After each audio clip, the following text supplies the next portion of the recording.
왁자지껄한 음악과 사람들의 웃음소리가 가게 안을 가득 채우고 있었다. 서초동 형민빌딩 변호사들의 단골 펍. 하지만 유독 한 테이블만은 그 소란스러움이 닿지 않는 섬처럼 고요했다. 8층 법무법인 조화로갓 이직한 강희진은 차가워진 감자튀김만 하염없이 바라봤다. 이 모임에 처음 합류한 그녀에게 왁자지껄한 분위기는 오히려 더 큰 소외감을 안겨주었다. 특히 맞은편에 앉은 남자 안주영 변호사 때문이었다. 7층 법무법인 경민 소속의 그는 시끄러운 음악 따위는 들리지 않는다는 듯 자신의 맥주잔만 무심하게 내려다보고 있었다. 기름진 음식 냄새와 달콤한 칵테일 향기 속에서 그의 냉랭한 공기는 유독 이질적이었다. 인수인계서에서 봤던 그 이름, 기억 속 모습보다 더 날카로운 무관심을 두른 남자. 그가 내뿜는 아우라가 희지를 옴짝달싹 못하게 만들었다. 안주영은 시끄러운 음악소리보다 8층에서 새로운 신입의 목소리가 더 거슬렸다. 강희지, 경력 7개월의 햇병아리 변호사. 그녀의 눈빛에 서린 근거 없는 열의가 주형의 심기를 건드렸다. 의뢰인의 마음까지 만져야 한다는 그 말. 이런 시끄러운 펍에서 논하기엔 너무나 순진한 이야기였다. 마음이란 건 재판에서 가장 예측 불가능한 변수일 뿐이다. 그걸 통제하는 데 자신은 9년을 바쳤다. 그런데 저 신입은 자신이 애써 외면해온 모든 감정을 가장 중요한 무기인 것처럼 떠들고 있었다. 자자, 우리 8층의 뉴페이스. 희지씨 왔는데 다들 잠 채우고. 5층 법무법인 춘공의 조창원 변호사가 억지로 텐션을 끌어올렸다. 주영은 그저 맥주를 한 모금 마셨다. 다른 층에서 왔다는 건 이렇게나 다른 세상에 산다는 뜻이었나. 오늘 밤 이 술자리는 꽤나 길어질 것 같았다. 저는 변호사가 되면 제 주변 사람들을 지켜주고 싶었어요. 결국 희지가 먼저 침묵을 깼다. 그녀는 주변의 소음을 뚫고 안주영을 향해 말했다. 단순히 법전만 외우는 게 아니라요. 그 말에 안주영이 피식 웃었다. 너무 작아서 희지에게만 들릴 듯한 냉소였다. 지켜준다는 건 재판에서 이긴다는 뜻입니까? 펍의 시끄러운 음악에 섞여 그의 목소리는 유독 차갑게 파고들었다. 결과만 같다면 과정은 상관없다는 말씀이세요? 희지도 지지 않고 되물었다.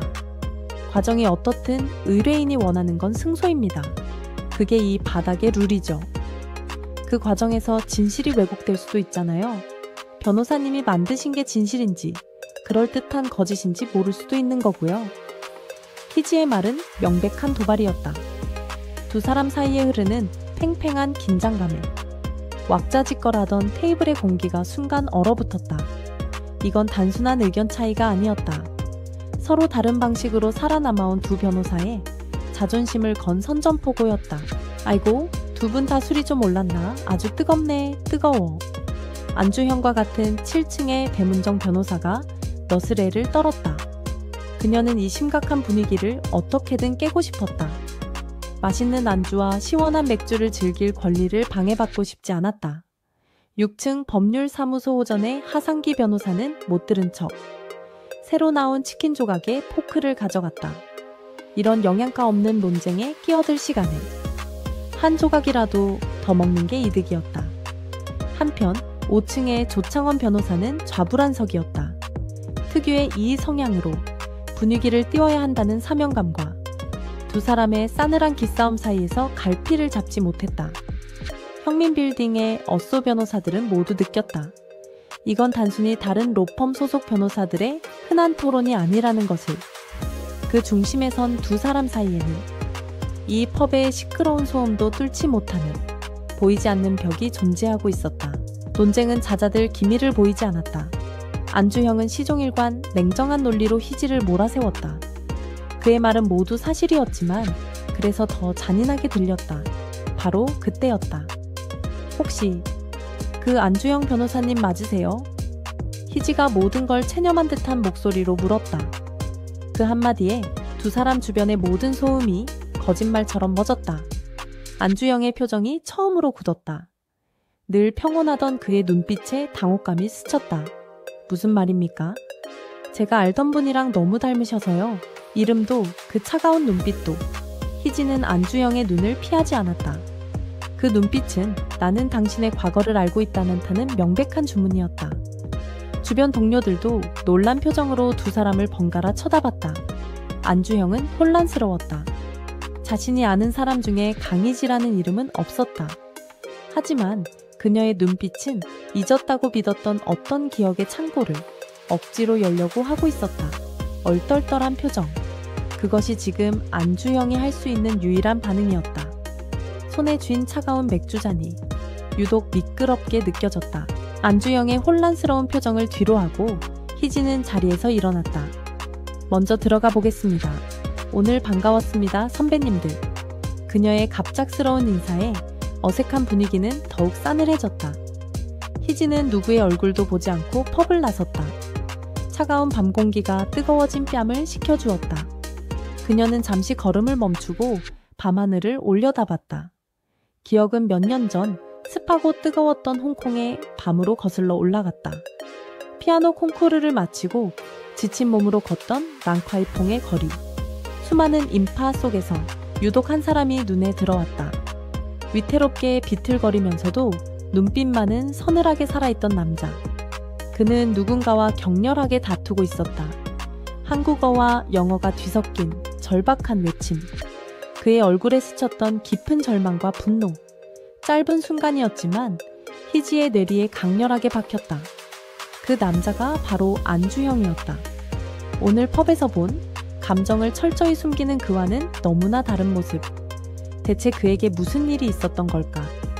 희지는 그날의 기억이 단순한 우연이 아님을 직감했다. 희지가 떠나간 테이블에는 어색한 침묵이 맴돌았다. 쟤 뭐야? 완전 마이웨이네. 배문정 변호사가 황당하다는 듯 중얼거렸다. 근데 주영이 너 쟤랑 진짜 아는 사이야? 표정이 왜 그래? 그녀의 물음에 모두의 시선이 안주영에게로 쏠렸다. 안주영은 여전히 혼란스러운 표정으로 맥주잔만 만지작거렸다. 아니, 처음 보는 얼굴이야. 그의 대답은 단호했지만 어딘가 확신이 없어 보였다. 근데 아까 홍콩 얘기는 뭐였어? 둘이 홍콩에서 만났던 거야? 눈치 빠른 조창원 변호사가 핵심을 찔렀다. 그 말에 안주영의 어깨가 미세하게 굳었다. 홍콩. 그는 애써 잊고 지냈던 지명이었다. 자신의 인생에서 가장 큰 오점을 남겼던 곳. 그곳에서 이 신입 변호사를 만났을 리가 없다. 잘못 들었겠지, 시끄러워서. 안주영은 짧게 대답을 마치고 자리에서 일어났다. 나도 이만 가본다. 그의 갑작스러운 퇴장에 남겨진 변호사들은 서로 눈치만 살폈다. 단순한 신입의 등장이 아니었다. 이건 형민빌딩 어쏘들의 평화로운 밥친구 관계에 거대한 태풍이 몰려오고 있다는 신호였다. 혼자 집으로 돌아온 안주영은 넥타이를 거칠게 풀어던졌다. 강희지의 마지막 눈빛이 머릿속을 떠나지 않았다. 제가 알던 분이랑 너무 닮으셔서요. 그녀는 분명 자신을 알고 있었다. 주영은 애써 외면했던 기억의 조각들을 더듬었다. 홍콩에서의 마지막 밤. 모든 것을 잃었다고 생각했던 그날. 분노와 절망에 취해 거리를 헤맸던 기억. 누군가와 격렬하게 다퉜던 것도 같다. 하지만 그 상대가 누구였는지, 주변에 누가 있었는지 아무것도 선명하게 떠오르지 않았다. 그저 지독한 패배감과 자기 혐오만이 남아있을 뿐. 그는 9년 동안 논리와 이성이라는 단단한 성벽을 쌓아 올렸다. 감정은 비효율적이며 과거는 돌아볼 필요가 없다고 믿었다. 그런데 고작 경력 7개월짜리 신입 하나가 그 단단했던 성벽에 망치질을 해대기 시작했다. 나는 당신의 과거를 알고 있다는 듯한 그 오만한 눈빛. 주영은 처음으로 자신의 논리가 흔들리는 것을 느꼈다. 과거는 정말로 완벽하게 잊힐 수 있는 걸까? 다음날 아침 법무법인 조아의 사무실. 강희진은 강정윤 대표 변호사로부터 새로운 사건 파일을 건네받았다. 강변, 이 사건 한번 맡아봐요. 파일의 내용은 간단했다. 대여금, 반환 청구 소송. 하지만 사건의 배경은 복잡했다. 채무자는 잠적했고 유일한 단서는 그가 홍콩에 거점을 둔 페이퍼 컴퍼니와 연관되어 있다는 사실뿐이었다. 홍콩이라는 단어에 희지의 심장이 내려앉았다. 이건 단순한 우연일까? 아니면 운명이 그녀를 이끄는 걸까? 희지는 사건 파일을 들고 7층으로 향했다. 인수인계서의 지시대로 어려운 사건에 대해 안주영 변호사에게 자문을 구하기 위해서였다. 이 사건을 빌미로 그의 과거에 대해 더 알아낼 수 있을지도 모른다. 어젯밤의 신경전은 시작에 불과했다. 이제부터는 진짜 전쟁이다. 희지는 굳은 표정으로 법무법인 경민의 문을 열었다. 자신의 신념과 그의 과거, 그 모든 것을 걸고 이 사건의 진실을 파헤쳐 보이겠다고 다짐하며 안주영의 사무실에는 어색한 정적이 흘렀다. 그는 희지가 건넨 사건 파일을 뒤적이며 좀처럼 입을 열지 않았다. 그의 날카로운 눈이 빠르게 서류를 훑어내렸다. 이런 사건은 보통 증거 싸움입니다. 한참 만에 그가 입을 열었다. 여전히 차갑고 사무적인 말투였다. 채무자가 홍콩에 있다는 명확한 증거부터 확보해야 합니다. 페이퍼 컴퍼니의 실체를 밝히는 게 관건이겠군요. 그의 분석은 정확하고 날카로웠다. 왜 다들 어려운 사건은 그에게 물어보라고 했었는지 알 것 같았다. 하지만 희지가 듣고 싶은 건 그런 분석이 아니었다. 변호사님은 홍콩에 대해 잘 아시나요? 희지가 조심스럽게 물었다. 그녀의 질문에 서류를 넘기던 안주영의 손이 순간 멈칫했다. 그는 천천히 고개를 들어 희지를 바라봤다. 그의 눈빛은 어젯밤보다 더 깊고 서늘해져 있었다. 사건과 관련 없는 질문은 받지 않습니다. 차가운 거절. 하지만 희지는 그의 눈빛에서 미세한 흔들림을 읽었다. 그녀는 확신했다. 이 사건과 안주형, 그리고 홍콩의 그 밤 사이에는 분명히 보이지 않는 연결고리가 존재한다는 것을, 이제 그 연결고리를 풀어내는 것은 온전히 그녀의 몫으로 남았다. 강희진은 며칠 밤낮으로 새로운 사건에 매달렸다. 단순한 대여금 반환 소송이 아니었다. 파고들수록 사건의 구조는 기이할 정도로 복잡했다. 그러던 중 그녀는 서류 더미 속에서 낯익은 이름을 발견했다. 채무자가 돈을 송금한 홍콩 페이퍼 컴퍼니의 이사. 그 이름은 몇 년 전 희지가 홍콩 콩쿠르에서 만났던 한 피아니스트의 이름과 같았다. 음악계를 떠들썩하게 만들었던 금융사기 사건의 피해자. 그는 모든 것을 잃고 갑자기 자취를 감췄었다. 희지의 머릿속에서 모든 조각이 맞춰지기 시작했다. 이 사건은 돈을 돌려받기 위한 소송이 아니다. 과거의 어떤 사건을 다시 수면 위로 끌어올리려는 정교하게 설계된 덫일지도 모른다. 희지는 서류를 들고 다시 7층으로 향했다. 이번에는 자문을 구하기 위함이 아니었다. 안주형, 그의 기억 속에 숨어있는 유령을 직접 마주하기 위해서였다. 그날 오후 형민빌딩 1층 로비가 소란스러워졌다. 고급스러운 양복을 차려입은 중년 남자가 안주형 변호사를 찾는다며 고성을 지르고 있었다. 안주형이 여기 짓는 거 다 알아. 나오라 그래. 마침 점심을 먹고 들어오던 조창원과 하상기가 그 광경을 목격했다. 잠시 후 1층으로 내려온 안주형의 얼굴은 그들이 한 번도 본 적 없는 모습으로 굳어 있었다. 여긴 어쩐 일이시죠? 내 돈 내놓으라고 왔지? 네가 망쳐버린 내 인생? 내 돈! 남자는 안주형의 멱살이라도 잡을 것처럼 달려들었다. 안주형은 어떤 변명도 저항도 하지 않았다. 그저 모든 것을 체념한 사람처럼 서 있을 뿐이었다. 그의 논리적이고 이성적인 모습은 온데간데 없었다. 9년간 단 한 번도 흔들리지 않던 남자의 성벽이 모두가 보는 앞에서 속절없이 무너져 내리고 있었다. 그 소문은 순식간에 빌딩 전체로 퍼져나갔다. 예의삭전, 강변한테는 너무 과분해. 안주형은 8층, 강정윤 대표의 사무실을 찾아갔다. 그는 희지가 이 사건을 맡아서는 안 된다고 주장했다. 상대는 작정하고 덤비는 족속들입니다. 신입이 감당할 수 없어요. 그의 조언은 합리적이고 논리적이었다. 하지만 강정윤은 그의 눈빛에서 다른 의도를 읽었다. 그건 후배를 아끼는 마음이 아니었다. 무언가를 필사적으로 덮으려는 자의 초조함이었다. 안 변호사님이 이렇게까지 남의 로펌 소속 변호사를 챙기실 줄은 몰랐네요. 강정윤의 말에 안주형은 잠시 할 말을 잃었다. 희지는 자신의 고용주로부터 이 사실을 전해 듣고 깊은 배신감을 느꼈다. 안주영은 자신을 돕고 있는 게 아니었다. 자신의 과거를 감추기 위해 자신을 이용하고 방해하고 있었다.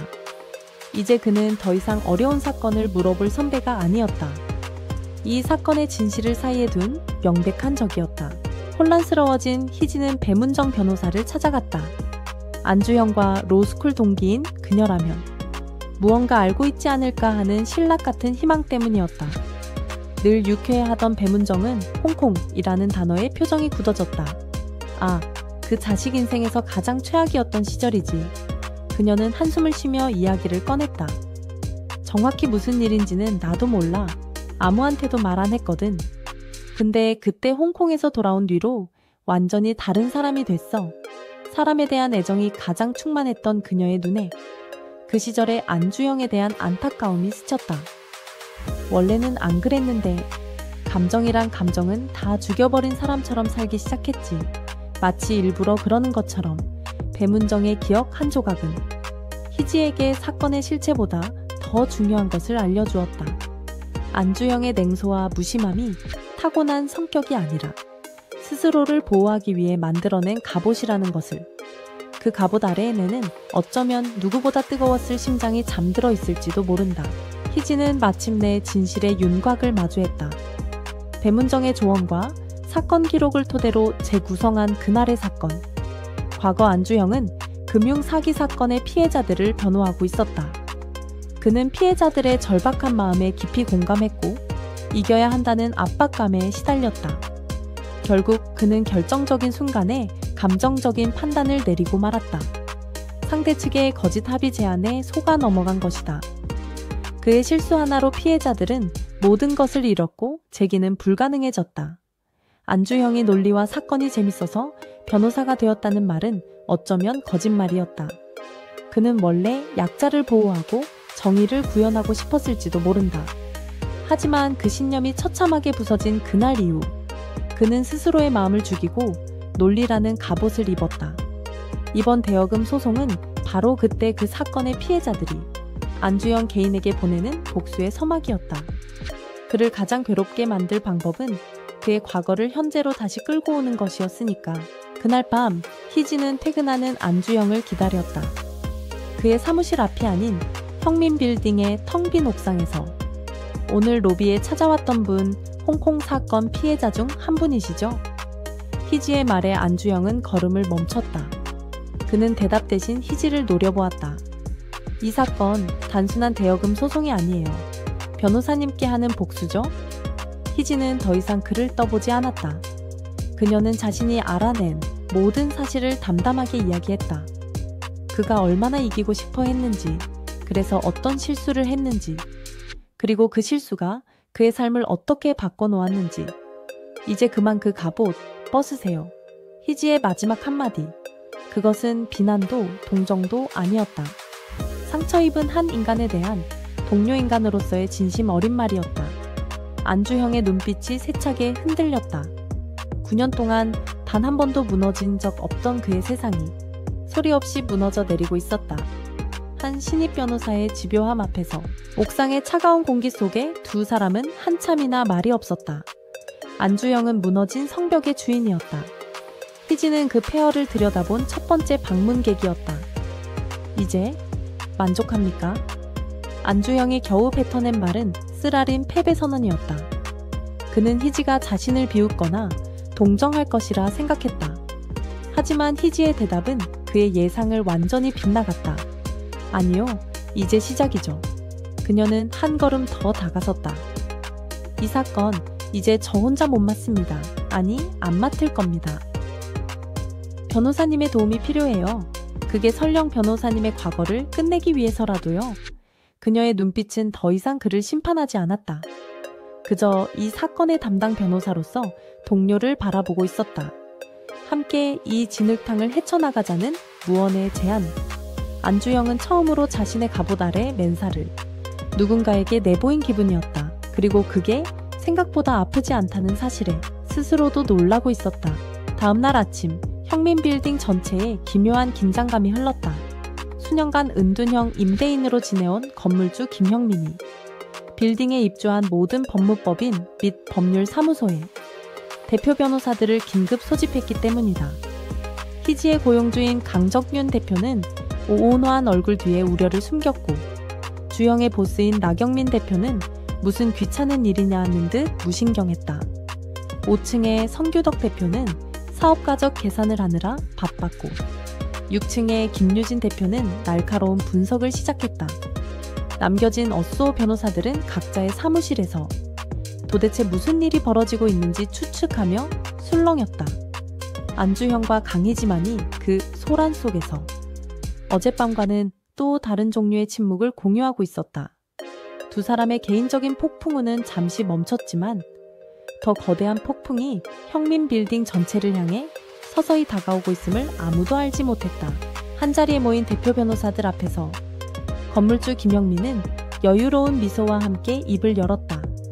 그녀에게서는 사람을 압도하는 특유의 아우라가 흘러나왔다. 다들 이 작은 건물 안에서 아웅다웅 하시는 모습이 안쓰러워서 불렀습니다. 그녀의 말은 부드러웠지만 그 안에는 뼈가 있었다. 그리고 그녀는 아무도 예상하지 못했던 제안을 던졌다. 이 빌딩에 입주한 로펌들을 모두 합병할까 합니다. 네? 합병이라니요? 제가 새로 만들 거대 법무법인에 여러분 모두를 파트너로 영입하고 싶다는 뜻입니다. 그녀는 서초동 바닥을 뒤흔들 만한 거부할 수 없는 제안을 아무렇지 않게 던졌다. 엄청난 자본과 자신이 가진 인프라를 모두 제공하겠다는 파격적인 조건. 대표 변호사들의 얼굴에 탐욕과 경계, 혼란이 뒤섞였다. 이건 단순한 제안이 아니었다. 그들의 인생을, 그리고 이 빌딩 모든 구성원의 운명을 통째로 바꾸어 놓을 수 있는 달콤하고도 위험한 거래였다. 회의가 끝나고 대표들은 모두 넋이 나간 표정으로 흩어졌다. 각자의 사무실로 돌아온 그들은 직원들에게 아무 말도 하지 못했다. 그저 거대한 선택의 무게에 짓눌려 있을 뿐이었다. 같은 시각 강희지의 책상 위로 안주영이 서류 뭉치 하나를 툭 내려놓았다. 홍콩 사건의 기록이었다. 어디서부터 다시 시작할까요? 그의 목소리는 여전히 낮고 차가웠지만 그 안에는 작은 변화의 씨앗이 담겨 있었다. 희지는 그를 보며 희미하게 미소 지었다. 두 사람의 길고 길었던 싸움이 끝나고 마침내 공동의 적을 향한 위태로운 동맹이 시작되려는 순간이었다. 하지만 그들은 아직 알지 못했다. 두 사람의 개인적인 전쟁이 끝난 자리에 형민 빌딩 전체를 집어삼킬 더 거대한 폭풍이 몰려오고 있다는 것을. 그들의 신념과 과거, 그리고 미래는 이제 예측할 수 없는 운명의 소용돌이 속으로 함께 던져지고 있었다.